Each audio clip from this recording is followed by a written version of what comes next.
Jackson Podcast. What's going on with you guys today, man, on this beautiful day? I wanted to conduct a conversation about this guy's content for the last couple of weeks. I seen he was at UNC Charlotte.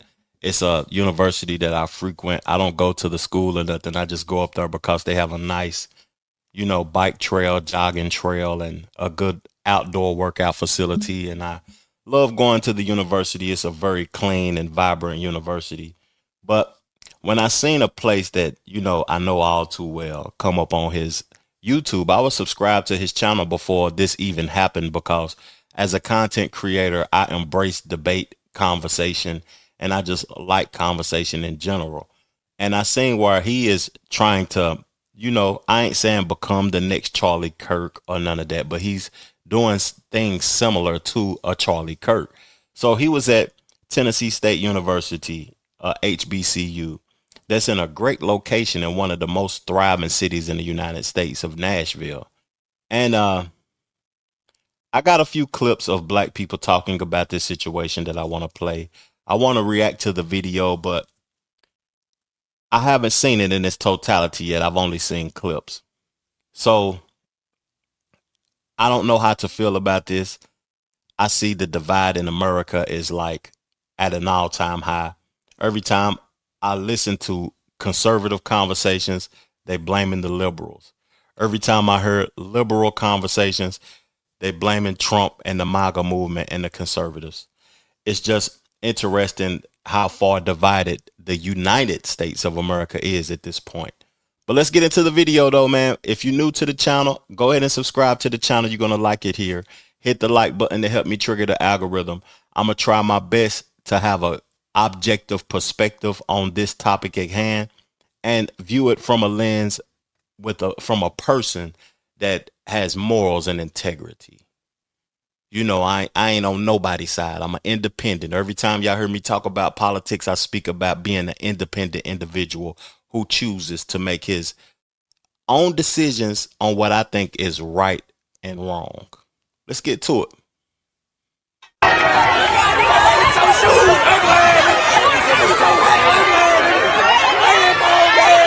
We're gonna do like a little end live pregame or postgame situation here. We have 500 people watching. We've got 500 right here watching. Look. Whoa.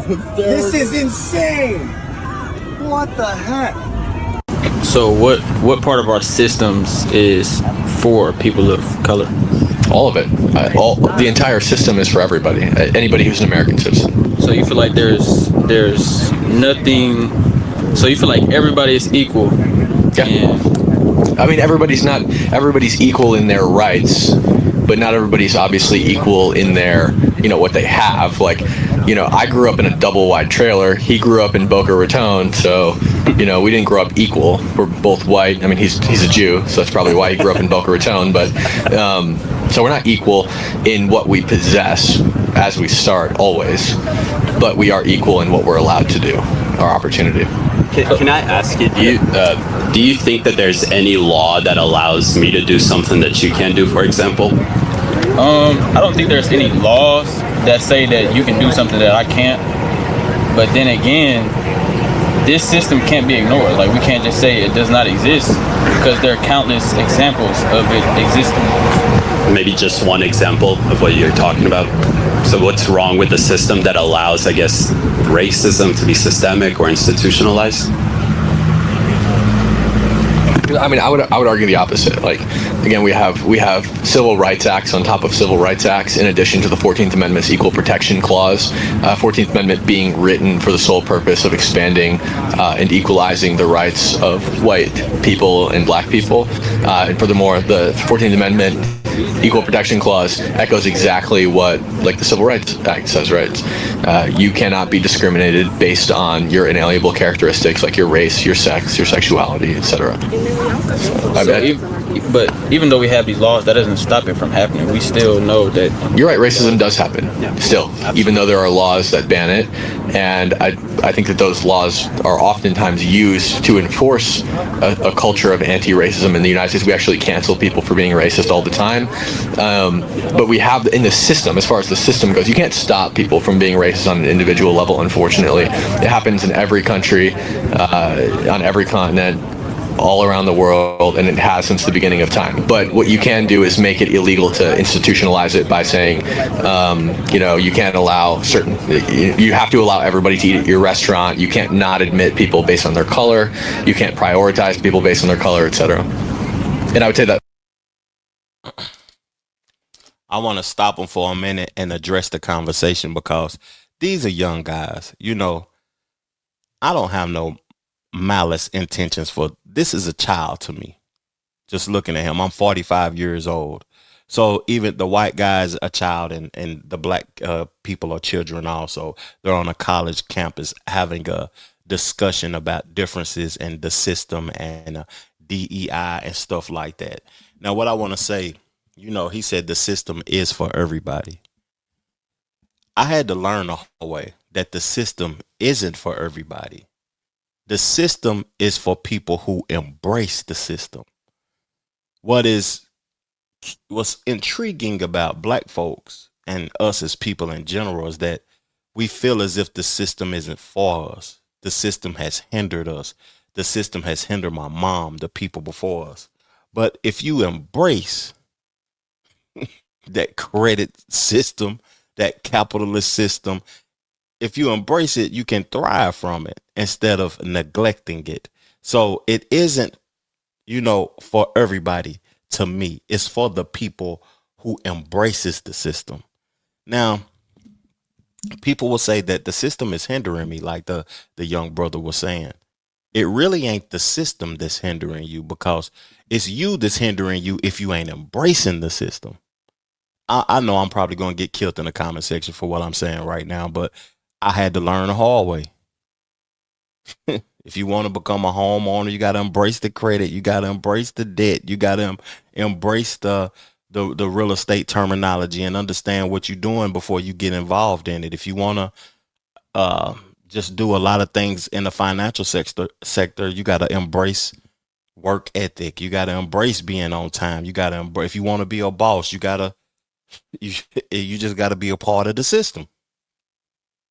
But what the young brother was saying, that it's the system. You can't ignore that it's the system. I say, nah, it ain't the system. It's the ideology.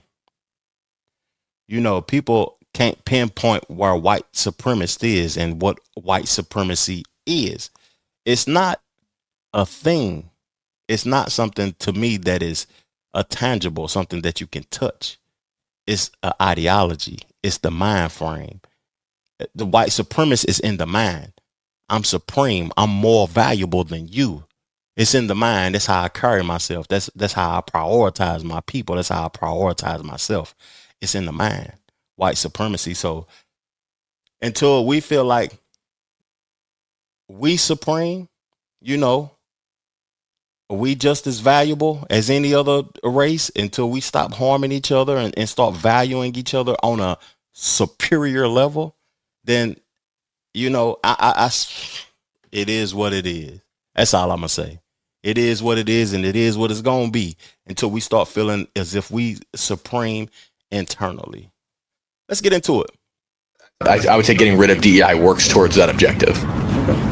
So y'all had say make America great again. How do y'all feel that America is not great, and how do y'all feel that America can be great again? And when was it great?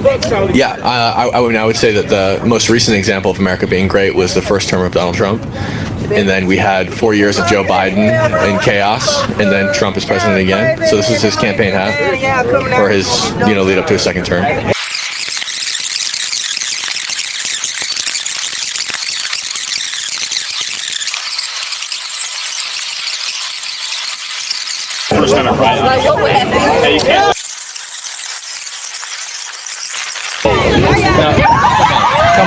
Come on, really? Seriously? Yo. better not, boy! You better not! Okay. You better not! You better not! Guys, we're literally just here to have civil discussions.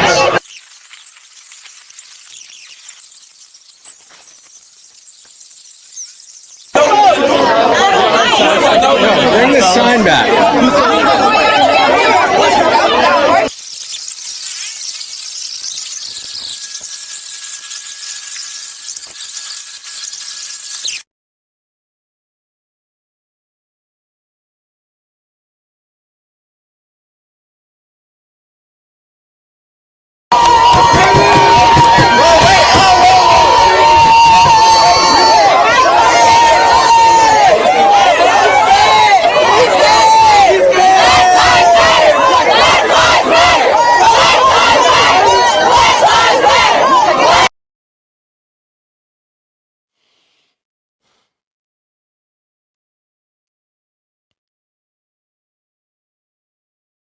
You know,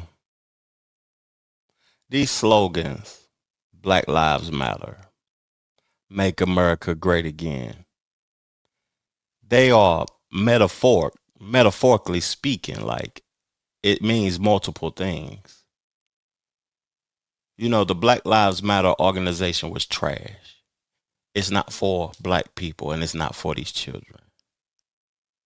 At the end of the day, it was a LGBTQ movement that prioritized themselves, bought themselves mansions in Beverly Hills, used the struggle, and they used the disgruntledness of black people to benefit. And I hate it. Make America great again, right? When was it bad?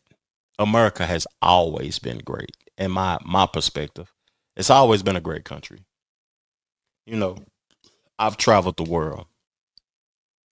I feel like I don't want to live nowhere else in the country. Every place has their own problems. It's certain freedoms that we have over here that other places don't have. It's certain hindrances that we have over here that other places don't have.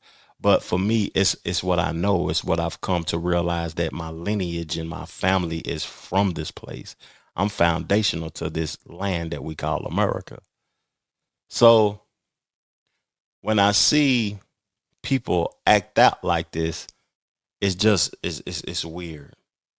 You know, I seen the young brother buck up, and because he reached back trying to get his sign back, I seen them take the sign back and throw it in the mud or whatever.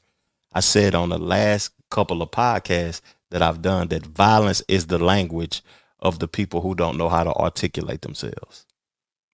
That's just how I feel. If you can't articulate a message accurately and speak like you got some sense, then you're going to react with violence because you feel like you're defeated by the person that's more intelligent. And I don't even want to call these white people more intelligent, but more intelligent than you. So you got to react with violence. I think that's lame as hell. Let's keep the video going. They're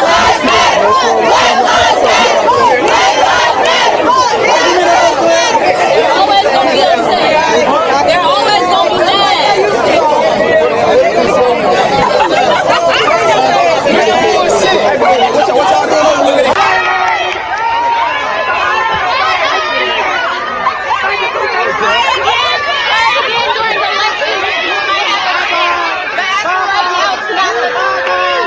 Alright, we're gonna do like a little end live pregame or postgame situation here. We have 500 people watching. We got 500 right here watching. Look. Whoa. This is insane. What the heck? Oh my gosh.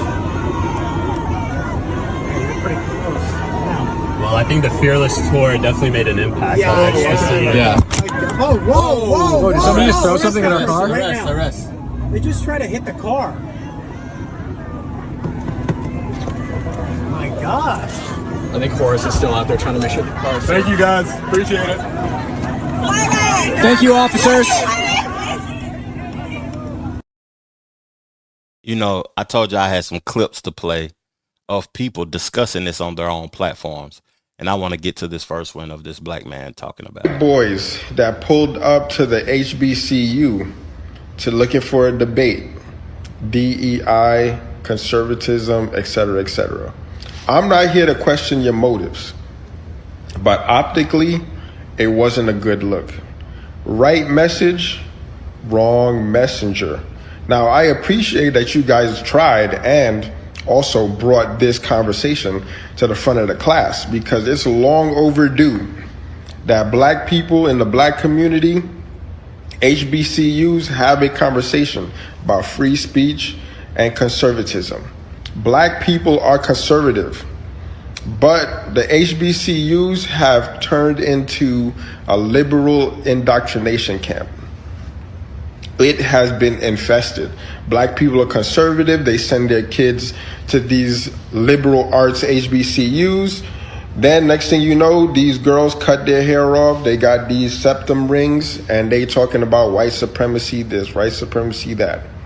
All that money donated to the HBCUs, Trump allocating all that money. And what do you get from that? You get septum ring piercings. You get crippling student loan debt. Like HBCUs, they need conservatives. Point blank, conservatives need a space in HBCUs if they're going to change course. They might need a new conservative president, new conservative dean. They're going to need, like, at least have a conservative conversation, because they're like, the amount of money being invested into HBCUs, and these kids are coming out of the school with this type of degree, with liberal arts degrees, and can't nothing in AI, engineering, nothing like that. They're just going there to be told that white supremacy is holding them back and why their student loan is the way that it is. Come on now. You know, I agree with him on some aspects and I disagree on some. I feel like, you know, HBCUs need more of a balance. It doesn't just need to be a one-sided Democratic thing. I think Nashville is a Democratic city. I think that they voted blue, or they vote blue more than they do red. But Tennessee is a conservative state. But I feel like it needs a balance. It doesn't need to have more of this and more of that. It just needs, the country in totality needs balance. Now, there's a lot of people on the internet saying that these two individuals came to a place that they know that they're not welcomed at, to have this type of debate at HBCU, and they provoked the brothers or whatever and sisters. I feel like a university is a place where debates started at. Where did debating start at? It had to start in school. A university, a learning institution, should welcome conversation. That's just my opinion. Black, white, no matter what it shows, Spanish, whatever you is. If they have Spanish universities, we're the only people that got our own university too, though. Black HBCU. You know, me personally, I feel like debate should be welcomed. If you educated and you learning and you're in a learning institution and you're trying to learn things about DEI and all of that, you should just be able to have a cordial discussion. One thing I want to say is that, you know, I'm going to do another video of when these guys was in Charlotte, North Carolina, because they had a real educational conversation. Here at TSU, it got a little spooky. But the one in Charlotte, they had a very well, you know, they was talking about Black Lives Matter. They was talking about policies and things that was created through Black Lives Matter. And I didn't know that Black Lives Matter had policies changed, laws altered. And they was discussing that because of what happened on the train here with the black man doing whatever he did to the foreign Caucasian lady. But, you know, another thing that was mentioned about him, that guy that I played on the clip, saying that a lot of black individuals are conservative. That's true. And most of us are conservative by force, but we don't even know it. We had to force, and we was forced, and we learned to conserve.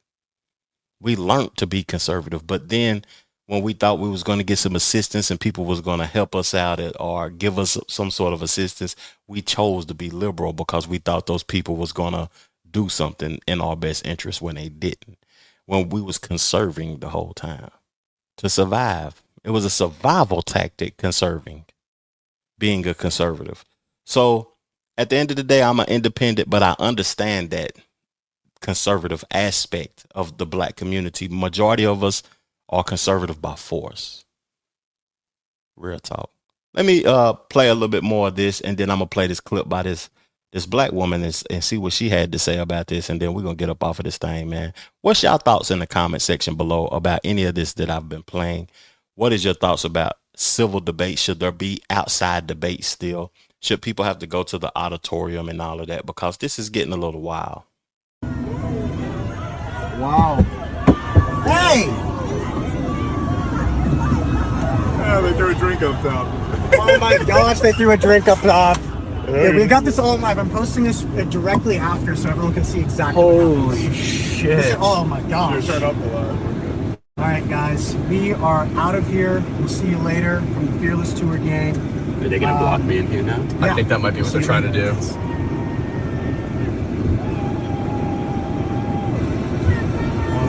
They're intentionally blocking us. They're blocking us. Here comes the cop. I'm not gonna hit it now, I guess. I'm not gonna hit it now, I guess. We've got more stuff. They're hitting the car. I thought they wanted us to leave. They're hitting the car. We're trying to leave, and they're telling us to leave, and they don't want us to leave, I guess. Hey! They are still hitting the car. Bring in the How is this a university? Look, they're intentionally blocking us. They want us to leave, but they don't want us to leave. It's like the biggest conundrum of all time. They're still hitting the car. This is wild. It's like a zombie apocalypse or something, man. Like they're... Oh, wow.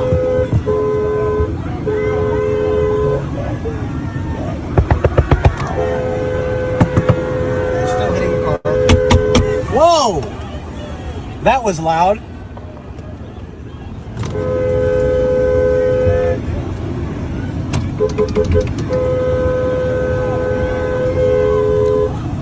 She's gonna do this the whole way out of here. Oh, here we go. Just go Police. Maybe just go straight. They do not debate with their ideas, guys. They just... You know, I'm 45 years old. I don't have no children, but I'm going to pose a question to y'all. Did we fail the youth? I talk about it from a street terminology all the time with snitching and hip hop culture and all of that.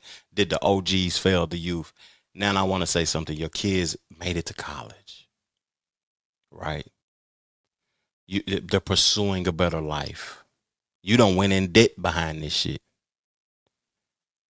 They going to school for a degree that I don't know what it's going to do, because I know a few brothers that went to TSU and they're doing well. They in banking, they're lawyers, they're doctors, they're engineers and all type of stuff. And they went to that same university that we looking at, you know, coming from my hometown of Knoxville. Brothers went to Nashville to get their degree and level up in life. But looking at this, if my child was on this video acting this way, I would rather see my child personally debating, having a discussion, a disagreement, and not acting belligerent and hostile instead of getting their phone out yelling and hollering, talking about some damn Black Lives Matter. You got to do the research on Black Lives Matter, even though the terminology sounds so right. But the ideology of Black Lives Matter, or what it did and what those girls was doing, was blasphemous. Real talk. Did the parents fail the youth? If you a parent watching this of one of these kids, or you seen your parent acting, you seen your child acting like this at the university that you sent them off to have a better life, what will be your thoughts of what you looking at? I just want to know. I don't have kids. You could be proud of them, but I just want to know. Help me out. Oh, whoa. Yeah, we're gone now. We are gone now. Oh. All we did was set up a table.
Wow. We play the clip of what the woman had to say. HBCU, right? Who just got a bunch of federal funding from Trump himself, right? Just got a bunch of funding. Kick out two guys who just wanted to sit down and have a conversation just like Charlie Kirk used to do on college campuses. But instead of accepting it, they decided it was best if they booted them out, act all crazy, have these signs called Black Lives Matter, and literally just boot them out of the place. I'm gonna say something and you're probably not gonna like it, but I don't really give a damn because I tell it 100, straight 100, no bullshit. I have dealt with racism, but not from whites, not from Hispanics, from blacks. I have been called every name in the book by blacks. You're not gonna sit here and tell me that black people are not the most racist people on the planet. She hurt. She dealing with trauma. Man, you know, categorizing one group of individuals is starting like to become weird to me. You know, I see us all on earth at the same time as a whole.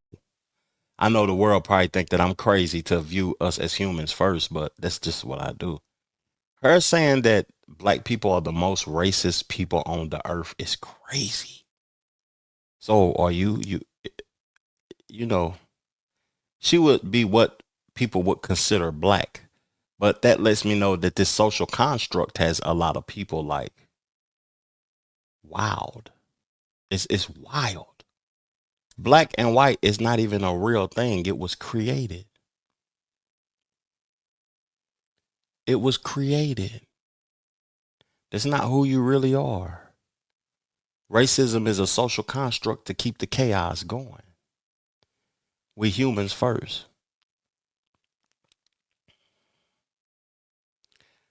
People have had their history removed and they don't know their original lineage. They don't know what tribes that their family members come from.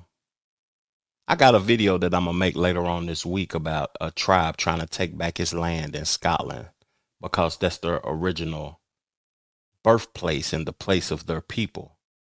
You know, it's interesting who thought of selling land and whoever thought that this is profitable to have a home or residence in this and you have to pay and work for the rest of your life for an acre of land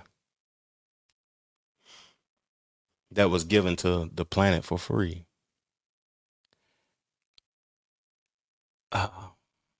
All people are racist. The definition of racism and a racist has changed. It used to be one concerned with their own race. So that makes everybody racist. Black people aren't the most racist. Black people are the most traumatized. They dealt with racism and now their energy is giving back what they dealt with. This is just an interesting piece. The last thing I want to say is that she spoke about the assistance from the federal government. I really don't like that HBCUs, historical black colleges, need funding from a government that, you know, we don't want to contribute to, or we don't see ourselves as benefiting from the system. Like that young boy said at the top of the show, we see the system as something that is hindering us instead of the ideology of the supremacist. It's the ideology more than it is the system. That's what I would say.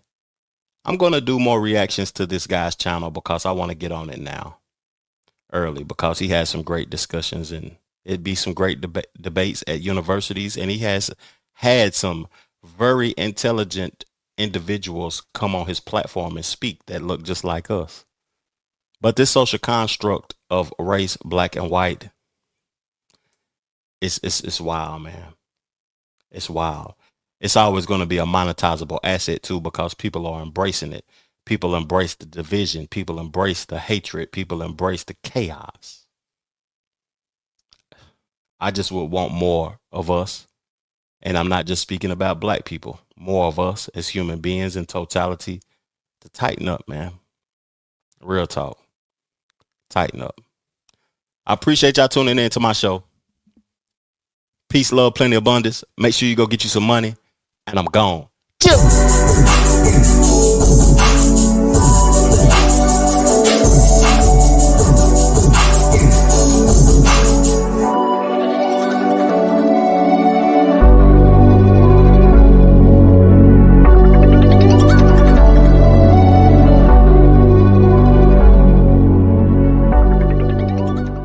The Trevor Jackson Podcast.